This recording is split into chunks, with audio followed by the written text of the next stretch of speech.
Уражайлылар елдагыча мөһим компанияга зур әзерлек белән килгән. Биредә эшне сыйфатлы башкару өчен бар шартлар да булдырылган. 400 тонна минераль ашлама, җитәрлек күләмдә ягулык мойлау материаллары тупланган. Авыл хуҗалыгы техникаларына ремонт эшләре башкарылып, алар механизаторлар белән комплектланган. Бүгенге көндә ширкәтнең һәр участогында шәмле хезмәт кайный. Бер тарафта дым капатуны, өстәмә тукландыруны төгәлләсәләр, икенчесендә иртә бөртекле культуралар чәчелә. Игенчеләр иртә таңның кояш байыганчыга кадәр басуда тиртүгә. Эш 2 бригадада һәм 2 сменада бара. Һәр җирдә җитәкчелекнең ныклы контроле, ялан батырларының өлгерлеге сизелә. Алар һәр кайсысы мул уңышка нигез салуга үз өлешен кертергә тырыша.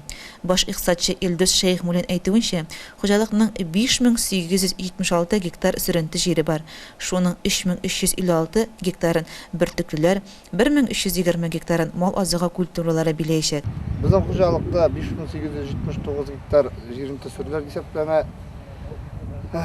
Шуларның бүгенге көндә дым капату бүтән килеш беткән.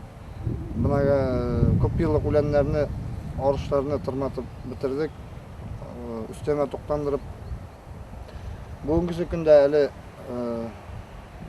әлегесе басуда борчакның Шишминская 95 сортын чәчеп ятабыз. Ул 160 гектар чәчеләчәк. Шуннан соң аның борчакның тагын 229 Шишминская чәчәбез. Анысы 400 гектарга якын булачак.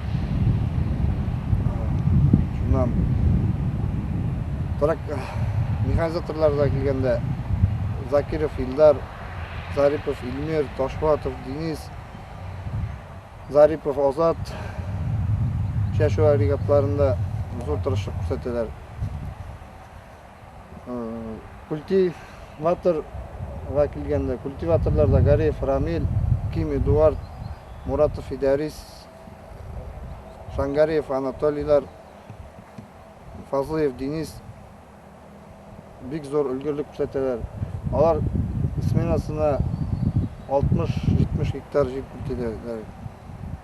Чәчүгә килгәндә яңа Джондир тракторына табылган 80 агрегаты белән Зарипов Илмир белән Ташбатов Денис сменасына 160-150 гектар чәчәләр. Суткысына бу 320 гектарлап була инде. Бүгенге көндә хуҗалык буенча әле арпа чәчү тәмамланды. Будай чәчәбез, борчак чәчәбез и 1 еллык үләннәр чәчәбез инде. Шуннан соң эш 2 сменада оештырылган. 3 тапкыр кайнар ашпай ашатылалар. Чәчүне 1 атна эчендә тәмамларга тырышабыз. Ялан батырларына 3 тапкыр туклану оештырылган. Бу җәһәттән механизаторлар тәмле ризыклар белән сөйләүче поварлар Алиса Ташбулатовага, Клавдия Байтуковага, Марина Янгличевага, Роза Самадовага рәхмәтле. Шуңа күрә алар канәгатьләнү белән йөкләтелгән бурычны җиренә җиткереп үтәргә омтыла. Шулай игенчеләр арасында ярыш оештырылып, хезмәтнең нәтиҗәле итү өчен кызыксындыру чаралары да каралган. Лира Гәрәева, Маяк редакциясе, Инсаф Исмәгыйлов, Илеш телерадиокомпаниясе.